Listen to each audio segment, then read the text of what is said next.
এটা কাচকি মাছ রান্না করছি, কাচকি মাছের ঝাল।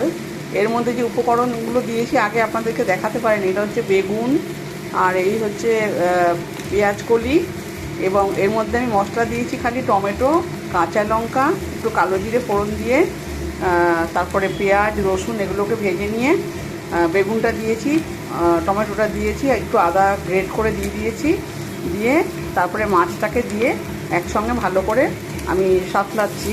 এটা একদম ঝুরঝুরে হবে। আর সবথেকে বড় কথা, এটা আমার ছেলের ভীষণ প্রিয় খাবার, তাই আমি কাচকি মাছটা নিয়ে এসে রেখেছিলাম। আর এই ধনেপাতা রেখে দিয়েছি, নামানোর সময় ধনেপাতা দেবো। আর নুন দিয়ে দিয়েছি, যদি লাগে টেস্ট করে আবার দেবো।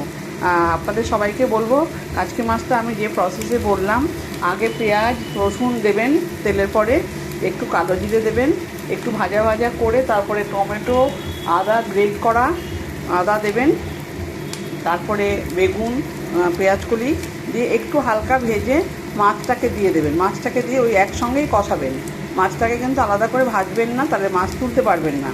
দিয়ে এইটাকে আলতো করে গ্যাস সিম করে ভাজতে ভাজতে এটা কিন্তু অনেকটা কমে গেছে। এখানে প্রায় 300 গ্রাম মাছ কমে গিয়ে এইটুকু হয়েছে। তো আপনারাও সবাই এইভাবে ট্রাই করুন কাচকি মাছের ঝাল। ঠিক আছে, আজ আমি নেক্সট দিন উপকরণগুলো লিখে দেবো, বা নেক্সট দিন উপকরণগুলো দেখিয়ে দেবো। লাস্টে ধনেপাতা দিয়ে নামাবো। ভালো থাকবেন সবাই।